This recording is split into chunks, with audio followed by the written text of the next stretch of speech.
Another retelling of the story of Batman, but this time it's even darker than it usually is. When Christopher Nolan's Batman trilogy came out, I couldn't believe how dark and gritty it was compared to Tim Burton's cartoony version. Matt Reeves' new telling, now called The Batman, is even darker and grittier than Nolan's films. And when I say darker, I mean darker both in tone and actually visually darker.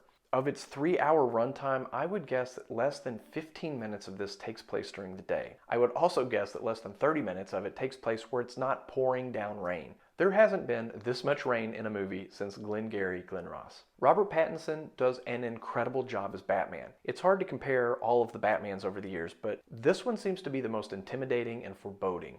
He doesn't talk a lot, and he just has this great brooding stare. Pattinson's Bruce Wayne, on the other hand, I didn't really love. He was basically just a goth emo kid who had a haircut like Brandon Lee did in The Crow. Now there are a lot of stories going on here, but they're all easy to keep up with. There are also a lot of villains. I kind of wish they'd have split this into two 2-hour movies and given each of the villains a bit more time to breathe. The Batman feels like a David Fincher movie. It's gritty, it's a detective story, and it's a good mix of Seven and Zodiac. Gotham is dark and wet, and it reminds me of the Gotham that we get in the Arkham Knight video games that have come out over the past 15 years. No one plays a sleazy, slimy creep better than Paul Dano. Now, he doesn't have a lot of screen time here as the Riddler, but his presence is felt in almost every scene. But he's not the only villain that we meet. An unrecognizable Colin Farrell plays a fan favorite villain, and John Turturro plays yet another big bad. All three of these guys do an incredible job. Throw in Zoe Kravitz as Catwoman, Jeffrey Wright with his deep, sexy voice as Commissioner Gordon,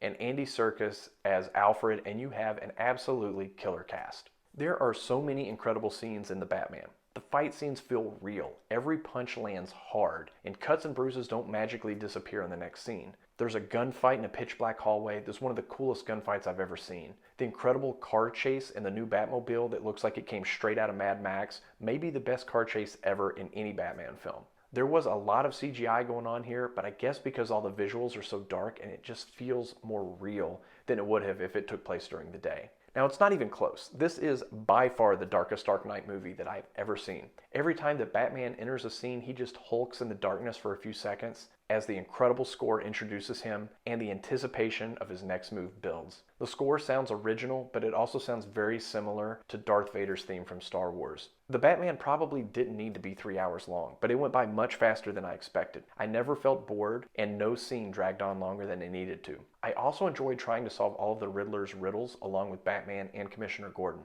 They most definitely will be making a sequel, and I can't wait to see what big bad guys are going to show up there.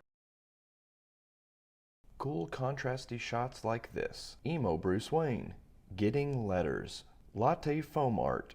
Rainy bat symbols. Riding motorcycles through cemeteries. Scarred backs.